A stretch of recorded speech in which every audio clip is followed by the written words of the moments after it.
Hello and welcome everybody to what is the final webinar in a series of 5 webinars on children's mental health that has been facilitated over the past 12 months between CFCA and Emerging Minds. We've been really proud to be able to provide these webinars for you, had a lot of fun doing it, and look forward to providing you a series of 6 webinars in 2019-20. So my name is Dan Moss and I'm the Workforce Development Manager here at Emerging Minds, which is the National Workforce Centre for Children's Mental Health.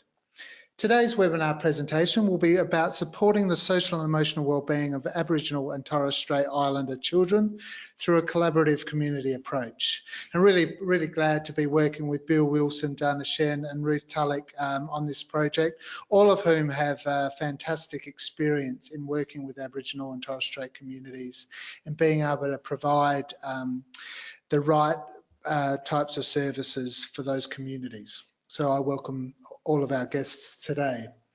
And before I introduce our speakers today, I'd also like to acknowledge the traditional custodians of the lands on which we're meeting, which we meet here in Adelaide, but which you're also meeting with us on all across Australia. So I welcome you all and we pay respects to elders past and present from wherever you are.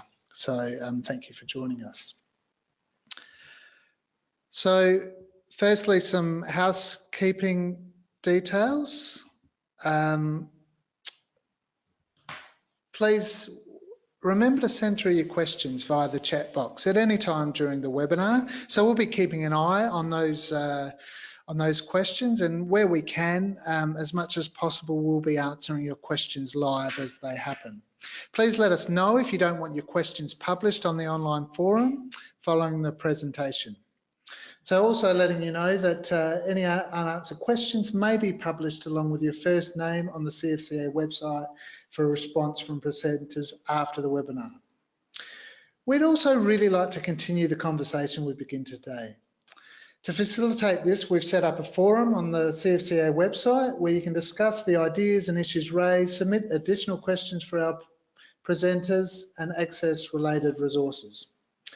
Please remember that this webinar is being recorded and the audio, transcript and slides will be made available on the CFCA website and the CFCA YouTube channel, and that will be in the coming months. So without any further ado, I'd like to introduce all of our panelists again, Bill Wilson, Donna Down and Ruth Tulloch. And first of all, I'm going to hand over to Bill Wilson. Now, Bill has done a lot of work in this space, is currently the CEO rather of the Nurrinjeri Regional Authority, and is also a strong friend of Emerging Minds, being a really active participant in the Aboriginal Advisory Committee. So really like to welcome Bill today. Welcome, Bill. Yeah, thanks, Dan. Yeah, thanks for having me involved in this. As you said, Dan, I'm a part of the National Indigenous Consultancy Group here with Emerging Minds that's looking at the Aboriginal and Torres Strait Islander content to assist Emerging Minds around working with Aboriginal families and communities in a more effective way. Yeah, so I guess from my perspective here today, I'll be talking a bit about the relationship. You'll hear that word a lot from me today, and how do we cultivate a strong relationship and rapport working with Aboriginal families, Aboriginal community, and Aboriginal organisations.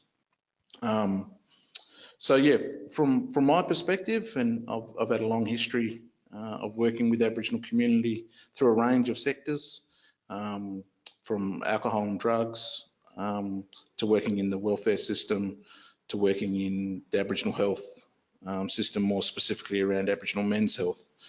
So some of the stuff that I'll be talking about today is from my own practice, and over 20 years of working closely with Aboriginal community. So, yeah, firstly, there's an old saying that my uncle would say to me.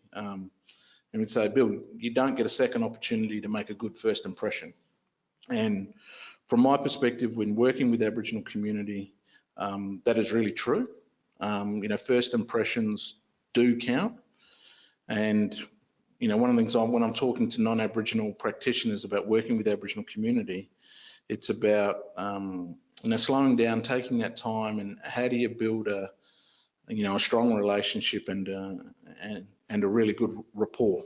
And I guess some of the things I've heard back from other practitioners is, Bill, we're time poor, we've got big caseloads, there's not a lot of resources to cater for the workload that we've got. And I guess one of the things I always say in that is that if you're already going from that mindset around saying time poor, in many ways that can equal relationship poor. And if you don't build a relationship with Aboriginal people and families in the setup, in the foundation, it's going to be very difficult, no matter what body of practice or model that you work from, to work really effectively with those families and with the community. And a quick example of that is when I was employed in Aboriginal health and I was working at a country regional hospital. One of the things they wanted me to do was to provide cultural awareness training to the GPs. Anecdotally, there was about 20 GPs working in Murray Bridge at that time, but I knew anecdotally most of the Aboriginal community was spread across three GPs, and out of those three GPs, one of them would have had about 70 to 80% of the Aboriginal community that were going back to seeing him. So that left 17 odd that didn't really have any effective relationships or any Aboriginal people voting with their feet in seeing those other 17 doctors. So it was about me highlighting what that one doctor in particular, what he was doing well with the same time frames that he had. And it was about, his preparedness to give something of himself in that relationship, in the rapport setting up, and building that strong relationship, which is really foundational when you want to engage and work with Aboriginal people. Within that, the consultation and the engagement really needs to be, really authentic. And when I want to try to unpack authentic, it's about having some equity in that relationship with them, and also allowing appropriate time and space for that relationship, that rapport to build. And as I sort of stated previously, it's foundational in terms of how you set that up, and it's really an investment. Once again, my old uncle would say to me, Bill, you reap what you sow, and if you're prepared to take a little bit more time at the start of the relationship, you will see that come back, threefold, fourfold, in terms of that work that you do with those families, with those individuals later in time. I'm a big believer that words and actions must really be in alignment, and so that they are congruent. Within that, I think working with my community for over 20 years, if your actions aren't matching the words in which you're speaking to, in which you're trying to deliver on, that's one thing I've really noticed with our mob, is that they're very perceptive when they aren't matching up. And when they don't match up, what you tend to see is that there'll be a loss of faith in you as the worker or the program or the organisation. And I think once that happens, our mob are pretty stubborn in that way, in terms of that you'll get one opportunity, and it's around how you try to maximise that from a program and services perspective.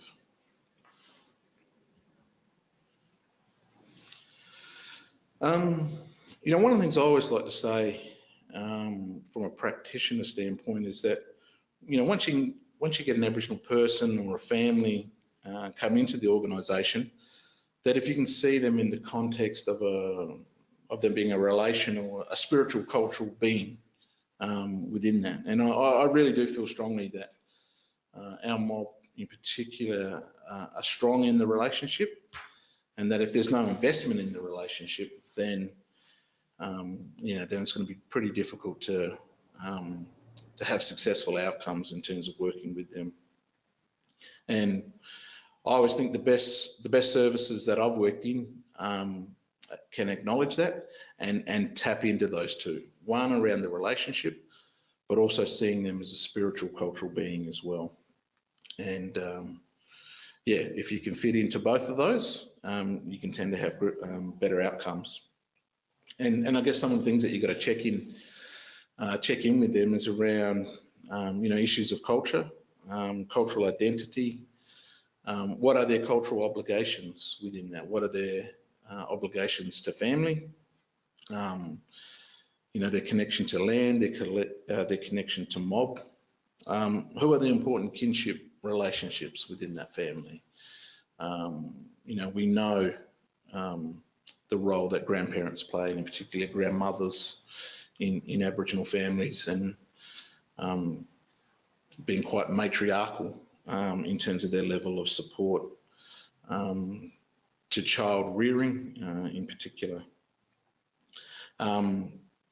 I'll touch on a service that I had a little bit of work in terms of the Aboriginal Community Connect program, which we'll hear a bit from Ruth a bit later. But I think when that program first started, I think some of its clinical KPIs were very focused around that clinical output, and what it probably needed at that time was given that it was an Aboriginal specific program working with community around issues of alcohol and drugs, that it needed to have a cultural lens laid over it, and I think once we started to have some shift or get that balance right in terms of the culture and the clinical outcomes, that it became more readily accepted by Aboriginal community, to the point where there were peer referrals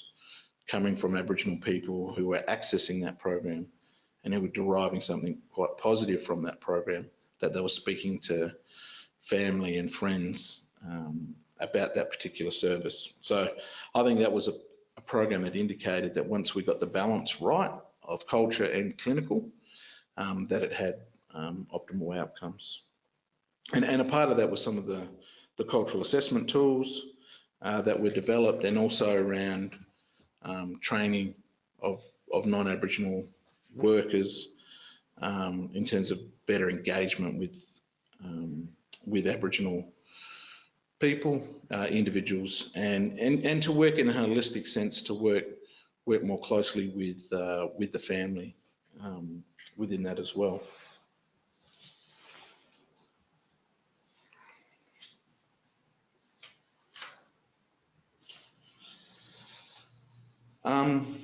Just to continue to follow on to that as well, it was around allowing the entire story to be heard as well within that.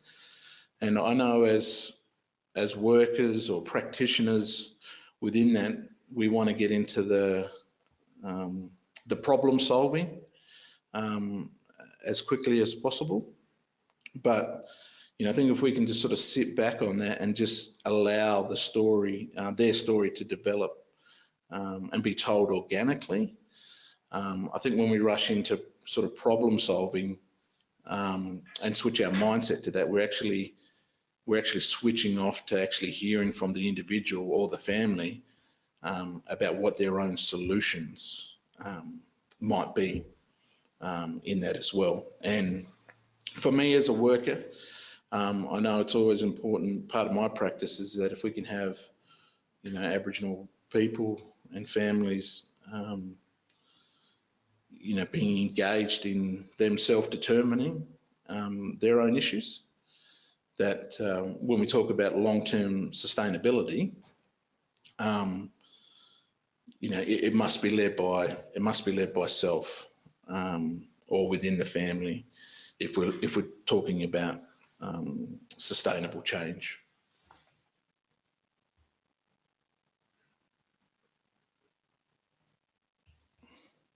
Oops. Yeah, and just you know, just in closing, you know, from an organisational standpoint, you know, if we can really place a value on every engagement that we have, and see it as a real opportunity. I know it's very hard at times to get stuck in a mindset when we've got little resources and so many clients looking to access. But how can we get you know, those clients, those families, to continue to want to return to the program and the service? And you know, I always use the term that, you know, if you can get clients to vote with their feet, if you can get them to continuously come back and gauge something positive from that program and service, that's, you know, that's a great thing, and that should be the aim around getting those referrals to sort of come back. And I guess some of the stuff that we're talking about, or that I've talked about previously, is around setting up that foundation, setting up the relationship within that, and that it is an investment in the relationship.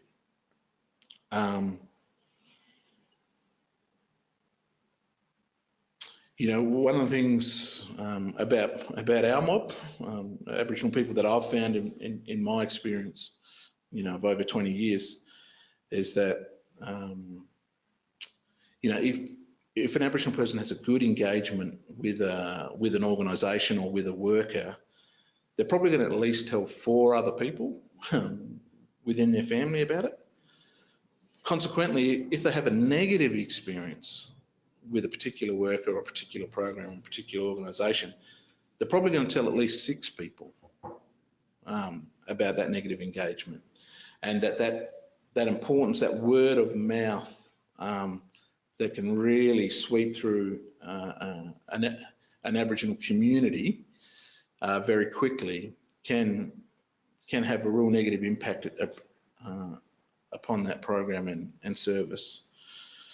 And just finally, one of the things I use this term is around sort of having the synergy of energy of when someone presents, an Aboriginal person presents to your organisation, and how you must have a connection between, you know, the front of house, in terms of who's the first person that meets them as they walk in the door, who is that person, because they're in a very, very important position, and that there has to be, as I said, some synergy between the front of house and the back of house in terms of that first engagement as they come into the organisation, and that we want to be making that the most positive experience as possible in doing that. So yeah, I say to organisations that there must be a connection there in terms of, and a plan in terms of how you want to engage someone from coming in through that front door, and then ultimately leaving through that door again, and how do we get them to come back again and derive a positive experience from that program or organisation. Yeah. Thank you, Bill. I really appreciate some of those really clear and powerful messages that you shared with us today. Really looking forward in the Q&A. We've already got some questions from our participants about just how we work with mainstream practitioners and non-Aboriginal practitioners to you know, not go straight into that problem-solving mode, and be able to spend some time building those relationships. So thank you. Our next facilitator, our presenter today, is Donna Down. Donna is currently the Director of DS Consulting, and previously to that has a long history of working in both government and non-government organisations in providing services and advice to both mainstream and Aboriginal communities and practitioners. So we welcome Donna. Donna's just recently authored a toolkit for emerging minds just on this subject. So I really look forward to hearing Donna's thoughts today. Welcome. Thanks very much, Dan, and thank you so much everyone out there that's listening today. It's so lovely to be able to share an area of work that's so important to us with all of you. So really looking forward to this. And part of the things I'd like to do today is to, first of all, build on to a bit of what Bill has just said around the importance of relationships. And as Dan was saying, the topics that I'll be talking about today are directly from the toolkit that I contributed to, so you can make reference to that on the Emerging Minds website afterwards. After that, I'll be talking about 3 other topics. One of them is around how we sit with discomfort sometimes in how we have to work with Aboriginal communities and understanding why we might feel uncomfortable and how we work with that. I'll also be touching on what it means to advocate inside and outside work for Aboriginal people and social justice issues. And finally, something that I hold very important to me is that in a lot of working with Aboriginal people and communities, there's actually a lot of pain and there is a lot of trauma that comes from the history of colonisation and then systematic racism and things that have occurred to our communities. But also in all of that, there's a great deal of hope and there's a great deal of joy and there's a great deal of celebration. And I just want to talk about what might be required for practitioners and organisations to actually be able to hold and see both of those at the same time. So first of all, in working with Aboriginal communities, if I can build on to the things that Bill was saying, a really important thing is how we invest in the relationships we make with Aboriginal people and community. And there are 3 areas that I'd like to touch on. First of all, one of the points I've made here is that a key obstacle in making those connections is the obstacle of expertise. And when I say that, what I mean is that as practitioners, we can bring in our degrees and our university education and all the things that we've learned, and at times that can be a barrier to how we really connect with Aboriginal people and the people that we are listening to and working with. And look, this comes from things that we learn in Western society. That is that we need to always have the answer all the time. That is by studying a lot, we have lots of expertise and we know a lot of things. We learn through work that if we're asked a question, we need to come up with a solution, etc. But I guess what I'd really invite people to think about is that despite our degrees, of which I've got 2, that maybe we don't know everything. And that maybe if we take a position of not knowing, of curiosity and sitting back, actually we could learn a lot from a very wise and old community. So I'd really invite people to do that and to really just, of course, expertise is important, but how do you actually learn from the expertise of the people in front of you? So what do we do? How do we do that, given the way Western education and work can teach us this way of thinking? One of them, I think, is how we really get to know and learn from people. And the way in which I've learned to do this in my practice and work is applying the concept of deep listening. So when I think about deep listening, there's a couple of things that I really think about. The first thing is that when I'm in a space of deep listening, and really listening to the people in front of me, I am sitting there with an openness, a curiosity, without too many assumptions, and I'm just really fully listening. And I remember saying this to a person I was speaking to about this point before. When they were talking to me, every word that they said really mattered. That's how I took my listening approach in that context. So one of the things that I didn't do was prepare myself to have an answer or to prepare myself to know what was better or whatever it is.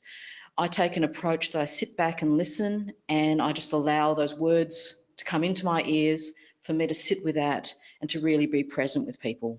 So of course, part of that then means how you are really there. You know, there's so much going on in our work life and professional and personal lives, but when we're in a process of deep listening, we're really sitting there, seeing the person in front of us as the most important person in the room. And I think once we can do that, and I've been really lucky to be able to do that a lot, you can really, really deeply get to learn about and understand people. And this is a wonderful thing, particularly with Aboriginal and Torres Strait Islander communities, so it's worth giving a go. So a very key part of this as well is also that if we want to challenge that obstacle of expertise, it is really about bringing our whole self to the relationship that we have with people. And in fact, as Bill was talking about, you know, part of that is how we get to know and understand community, but also how they get to know us. Who are you? Who are you as a practitioner? Who are you as a human being? Those things can build deep connections with our communities, even if you don't always have the lived experience that service users might have. You can still bring yourself and your life to that, and that has a great deal of meaning when you're working with our communities. So yeah, I'd really encourage you to give that a try, and it really helps. It really helps with connection. So in terms of building relationships, part of that is also at times having to deal with a level of discomfort. And this is because we can be working with Aboriginal people and communities that have gone through a lot of trauma, and in many ways are still going through trauma that is created by our current systems. And this isn't necessarily about individuals, it's about the way systems can operate. So part of that is being able to understand the difference between what you are bringing to this relationship versus what the system has brought, and noticing how someone in front of you, an Aboriginal person, begins to see you and not the system. And that takes time. You can sit there and you can notice that as you're talking about particularly hard issues, etc. What is the difference between what a service user is seeing? Have they seen you yet as a person? Have you made that connection? Or are they still seeing a system, and are they angry about that? So that anger and pain at times can be directed at you. Most of the time, it's not about the individual. It is about history and systemic issues and trauma and things that have happened in a person's life. So by listening to those things, by being present with that, what is it that we can learn about the true experience of Aboriginal people and the systems that can hurt? You can learn a lot about that. And in fact, by learning a lot and by listening to it, we get to understand why people bring that history, why they have brought that anger or they have brought that sadness to you. And sometimes some of the easiest ways to think about and deal with that with a community member is to actually acknowledge that and to see that that was real and that really happened. So this is really important, I think, in terms of building relationships. It does feel uncomfortable. It's not meant to feel unsafe, but it can feel uncomfortable at times. But I guarantee if you can sit there with that discomfort, you will build a greater rapport with Aboriginal people and organisations. So of course, part of this too then is that when we walk into this work, we can be put in positions where we have to make a stand because we can see things that are not working in the right way. And that means at times that we have to advocate. And this can occur not only within our workplace, but also in our personal lives. Now, a key part of this and a key part of listening to this is that Aboriginal communities and the work that occurs can be very political and can be very contested. And I think there are two different reasons for this. There's lots of different reasons, but two main ones that I think. The first one is that there is an assumption still that Aboriginal people and Torres Strait Islander people will all have the same view about things. And I think it's really important to understand, like everybody else, we are different people, we are different communities, we are different nations. We will carry different views about what's right for our people, and that is right for us like it is for everybody else. So that's the first thing. And then secondly, there are lots of people that think they have answers for us and think that they have solutions. So this can be contested. So what's important is to sit back and listen to those different views, make sure you're listening to those voices, and notice when you start to have to make a choice about when you have to advocate in and out of work. So for example, out of work in your personal life, are you noticing a level potentially of ignorance about Aboriginal communities, or potentially a level of racism that can occur? How do you make a choice when to challenge or not? That's really important, and yeah, sometimes a little bit uncomfortable to know when to do that, but it's some of those questions to think about when you're working with our communities. And think carefully about who you take guidance from. There are wonderful people, Aboriginal people in our communities, elders and wise professionals, that if you take the opportunity to chat with them, be open to their knowledge, it can help to guide you in thinking about how best to do this. And finally, I just want to finish up on something that matters so much to me, and that is that whilst there is a lot of trauma and there is a lot of pain in our communities, there is lots of hope too. So I wonder whether it might be an interesting thing for you to think about, that in terms of working with Aboriginal communities, that it is a great privilege to be able to do that. So the way I think about it as an Aboriginal person is that we've been on this country for at least 65,000 years. And isn't that wonderful? Isn't that special to get to know communities that have been here for so long, and the magic of that and the greatness of that? So I think we can always learn more and value an ancient wisdom and an ancient community that, despite colonisation, has actually been resilient and grown and evolved and done the things they need to do to survive in this. So I think that's really important. And then finally, if you take the time, not only will you see the wonder and the greatness and the pain and things like that, but on the day-to-day basis, the wonderful joys. So a story I love to share is that in every room that I walk into where there is a majority of Aboriginal people, there is always laughter.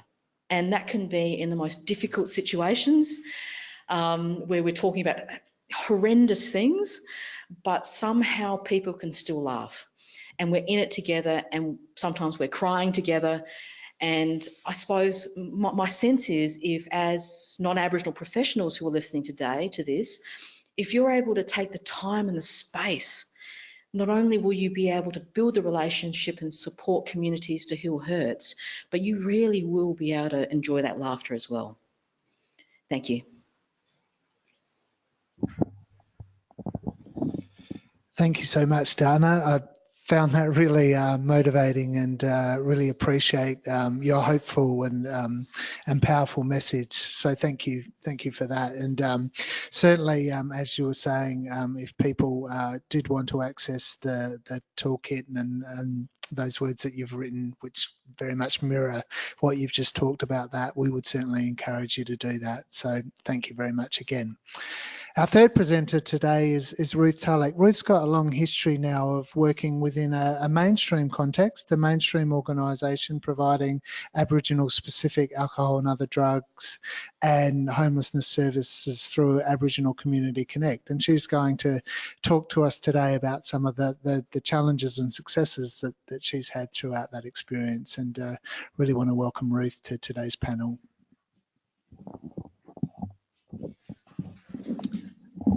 Thanks, Dan, for the opportunity to really share my learnings and reflections as a non-Aboriginal manager in supporting development of an Aboriginal specific service in a mainstream context.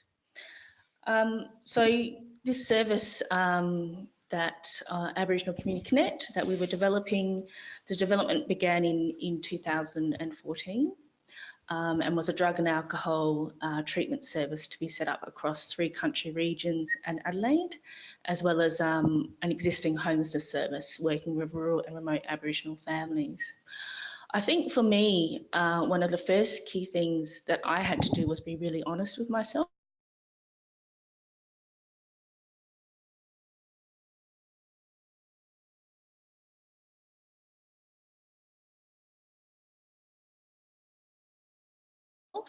And be aware of my own awareness. I did not have the lived experience or the connections to really make sure that Aboriginal Community Connect had a cultural lens over it, had cultural practice woven through it, and that had some authenticity in our work with Aboriginal and Torres Strait Islander families. So for me, it was really about looking at ways that we could design this service that enabled it to be accessible to Aboriginal and Torres Strait Islander families, that it was considered authentic to the clients that we were working with, and that it was considered really based on the community needs and the community groups that we were working with. So I learned very quickly, and as a manager, you're surrounded by funding limitations and key performance indicators that you need to meet. But one of the things that I learned really quickly is that when you're setting up an Aboriginal specific service, that process can take longer. And that's because of the need for the importance of relationship and trust building with elders and community members that you are working with. So given the service was across 3 country regions, and Dan is smiling, there was considerable time needed to build partnerships and relationships in those regions, and to really listen to each region and what their specific needs were, and to be open to receiving criticism and listening to that criticism and being able to turn an existing model that we were given into a model that our clients would be more likely to use. So the importance of relationship building, and what I found is this was something I had to adapt to. I was very targeted as a manager in my approach in getting things done.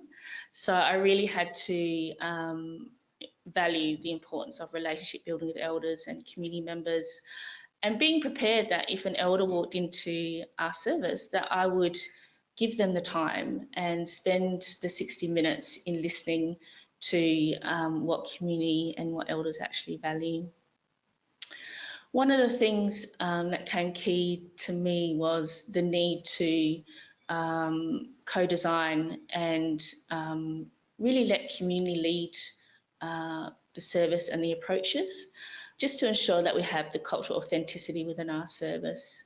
So, we set up advisory groups across each region to ensure that we were listening to local voices and Aboriginal key stakeholders in making sure that our practice really had the cultural healing woven through it and the community engagement ongoing. The co-design took a lot longer than expected, but that's what's needed in making sure that clients want to walk through your door and want to use your service, and that we were providing the service that community actually wanted. One of the things too is that was essential in my role was bringing my organisation along the journey with me and along the journey with the service. So, Aboriginal Community Connect does exist within a broader mainstream context, and it was really about working with the various departments to really pass on what I was learning from our Aboriginal workforce and also from community members and elders too. So, talking to the relevant HR personnel and the relevant marketing around things like the need for better recruitment processes, developing and designing specific Aboriginal leadership roles, making sure that position descriptions included, the monitoring of cultural practices as well. Making sure our marketing materials were relevant to each region and that they suited and would appeal to the client groups that we were actually working with. Also, the other key factor, I think, in Aboriginal Community Connect being accessible and recognised by our clients is working alongside and in partnership with Aboriginal controlled organisations. So, and making sure that it is a genuine partnership, that we do listen, that we take on board their guidance, but also that we're not just taking from Aboriginal controlled organisations, and that it's a mutual partnership, and we're really giving as much as we're receiving, and you know, yeah, and continuing to strengthen that collaboration as well, and seeing that sometimes our model may be different, but that we actually can in some ways complement models and service delivery with Aboriginal controlled organisations. You know, one example is our drug and alcohol treatment service really complements, you know, therapeutic communities in that, you know, our families can stay in our community residential rehab houses for up to 12 months. Yeah, so these were really the key, I think the key 4 factors that that our service really had to think about and consider in developing Aboriginal Community Connect.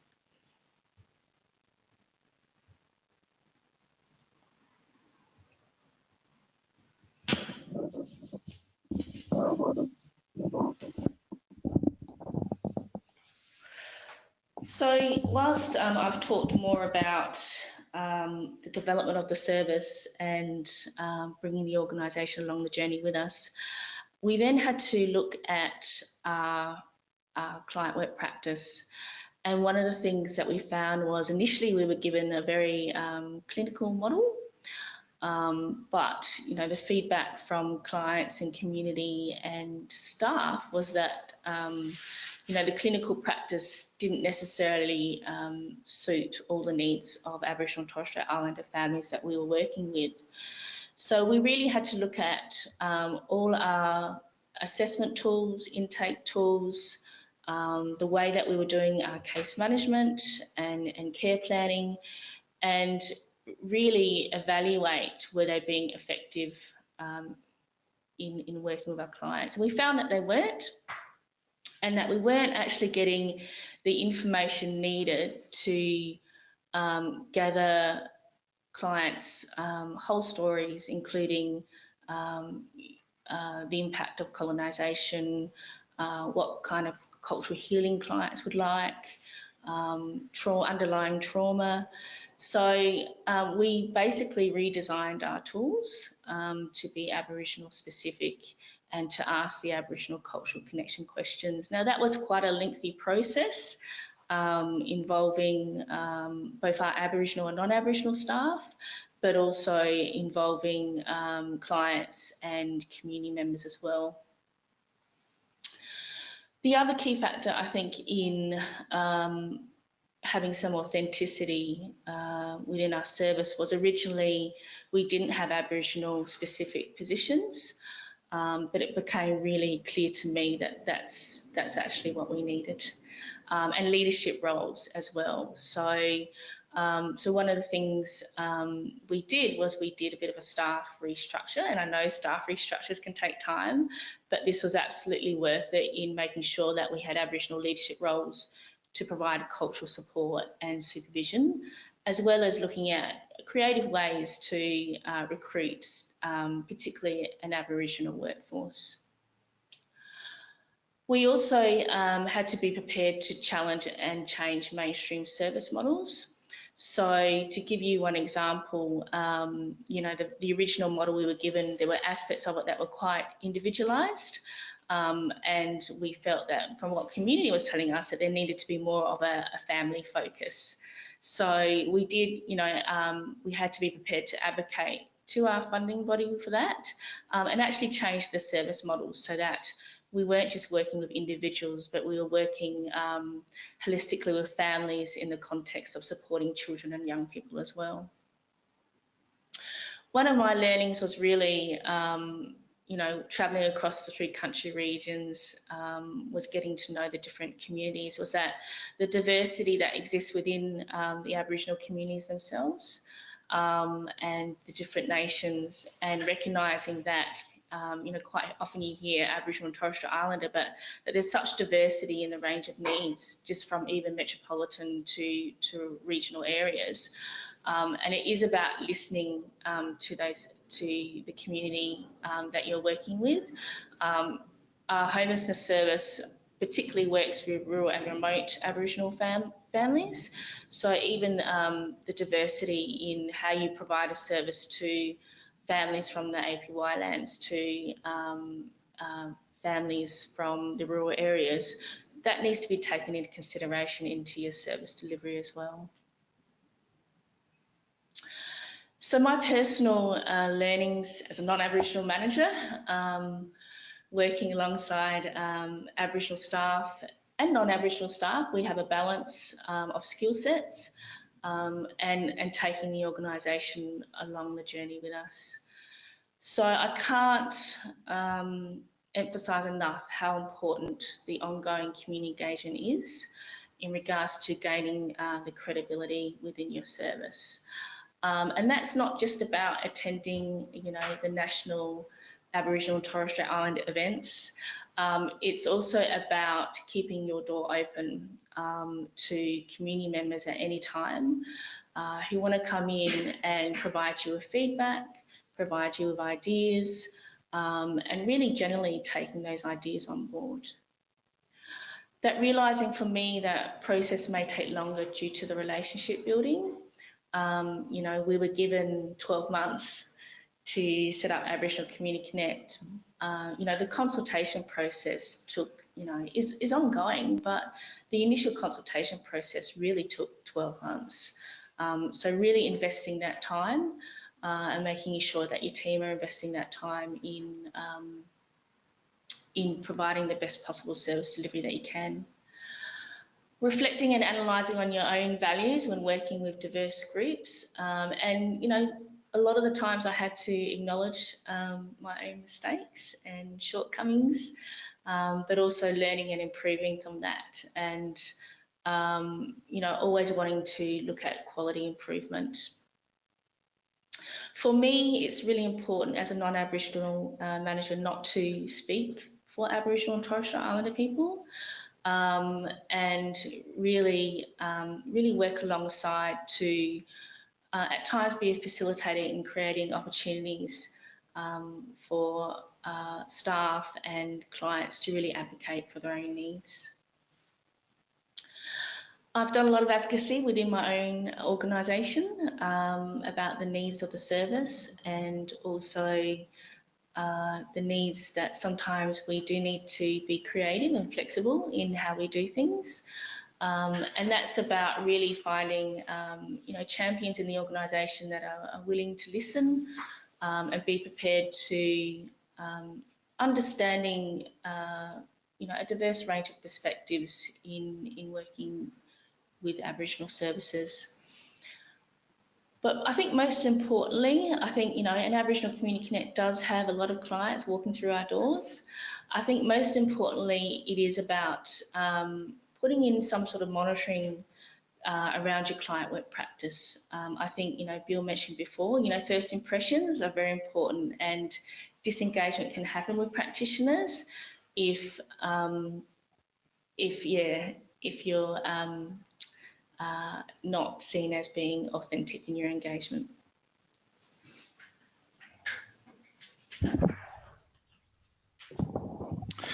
Thank you so much for that, Ruth. That was really quite a detailed and an amazing insight, I think, into some of the challenges that you've faced over probably the last 5 or 6 years, and how you've met those challenges, particularly as a non-Aboriginal manager in an Aboriginal service. That was really insightful. So thank you. All of our presenters have been just so powerful and insightful today. When we're going to do a final round of questions in a minute. As I said, we're not going to get time for all of our questions. I feel like I could speak to our presenters for another 2 hours and not get to all of the questions we might like to ask. And thank you for those people who have sent them in. But what I'm hearing from all three of our presenters today really clearly is the need for non-Aboriginal practitioners in particular to be able to really deeply listen to be able to listen to Aboriginal families and children and parents when they come in, and the need to distance themselves from that problem solving, quick fix solution that so often we kind of are faced with, or we feel like we need to do. So what I'm going to ask is for all three of our presenters just to kind of reflect on that a little bit, with a particular view to telling us what they think are the main ingredients that mainstream practitioners or non-Aboriginal practitioners need to think about to be able to achieve this deep listening. Bill, I might start with you if that's okay. Yeah, Dan. Look, from my perspective, I know as a worker in a program services organisation, we all have our own assessment tools. One of the things I would encourage is, usually standard practice that comes out the first time that you engage with someone. Once again, that's around that time poor scenario.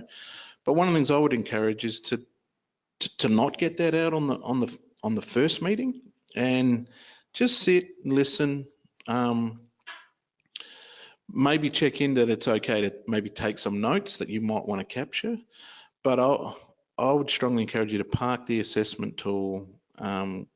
Some of that can be in terms of there's a lot of boxes there that need to be ticked, and sometimes that can be a disengagement tool rather than an engagement tool. So yeah, if you can allow a bit of time just to sit, get into that deep listening and establish a strong relationship and rapport from my perspective. I think another thing that could be considered is around practicing it. So I was saying before that as part of my work, I get to actually listen to people all the time. And that's often in relation to consultation or service redesign or, a range of different things. And so I get to practice it a lot. So I would really suggest two key things. First is just to come with a sense of humbleness with Aboriginal people and who you're listening to. But also if you can find spaces with other people, not only Aboriginal people, but other people, where you actually get to spend the time really sitting and listening to their stories and holding back, not feeling you have to say something, not feeling that you have the answers all the time, but just fully being there and listening to people. And if you practice that, that really helps. Donna, you mentioned a little bit during your presentation around the importance of listening to the different voices and why that's so important. Could you just tell us a little bit more about that? Yeah, it really goes to aspects of what Ruth was sharing, and that is when she was running a program and developing it, had to really think clearly about the different communities that you're working with. We're not all the same. So first of all, we are very, very diverse across the nation on what our landmarks are, our stories, our narrative. We're also very different in history in terms of how colonisation has affected our people and our families. And then we are individual people that have very different views, and that could be political views, that can be what we believe is right or wrong for our people, the directions we should go in, etc. So all of those are valid and important, and it is okay to not know always which one to go with and to be able to hold that for a while. And that's, I'd invite people to really just listen. Ruth, can you tell me a little bit about how you've encouraged your non-Aboriginal practitioners in your services to do that, to actually just take a step back and listen and build relationships? Yes, Dan. So for some of our non-Aboriginal practitioners who sometimes come in with a mindset, particularly because we're a drug and alcohol service, I've got to get the drug and alcohol information, or I've got to get, the housing information. And there's not enough time actually spent in exploring clients' connection to culture. And whether it's connection to a specific land or a particular family group, that Yeah, so it's really what I find with some of the non-Aboriginal practitioners is they'll go straight into asking the direct questioning about the particular drug and alcohol aspect or housing aspect. So what we encourage our practitioners to do is to give the clients that we work with the space to really talk about their cultural connections and where they're from and what they're connected to, family groups, kinship. But we also recognise too that there's a diverse range of clients that walk through our door, and sometimes clients may not want to talk about that or may not know about that. So that forms a part of our holistic assessment too, and whether clients want to learn about that as well. So Donna and Bill, you talked a little bit about how in working in a mainstream organisation, a practitioner might become the embodiment of some of the structural disadvantage that an Aboriginal person has experienced, and then it might be important to have a conversation around that with an Aboriginal person. I'm wondering if Donna and Bill, you might just like to comment a little bit more about that. Yeah, so it was interesting as you were asking that question, Dan, I had this kind of a bit of a visual, and that is that because I've worked in organisations that represent something too, and I'm an Aboriginal person, and so the sort of approach I take to this is when I hear that anger and that pain, and in our communities we call that growling, so we get growled at times. I actually just really, again, allow it to really listen to it. So basically what I do is I don't take it personally. I don't allow that to because generally it's not. But what I actually listen to is what is the real experience of this community member or this service user or this family member. What did they go through? Why do they feel that the way that they do? Really listen and acknowledge that, and then as a person that's been in those systems, do whatever I can to not replicate that again. That is, I think, really, really important. And for myself, Dan, what I'll just add to that is, as an Aboriginal person that worked within a child welfare system, which was at times a very tough position to be in as an Aboriginal person working within a system that has a long history with Aboriginal people within this country. So very similar to what Dana just added, is that you absolutely listen to the story, you're validating their story, you're validating their experiences with the system. I guess for me, in that situation, it was around, once again, going back to what I touched on earlier, that my words and actions from that point going on were aligned, were matched up, and that I couldn't change their past experiences, but what I could give them from that point going on was an ongoing commitment to work to my best ability to support them in a system that's been very challenging for Aboriginal and Torres Strait Islander people in this country. Thank you all. So that's about all of the time that we have for questions today.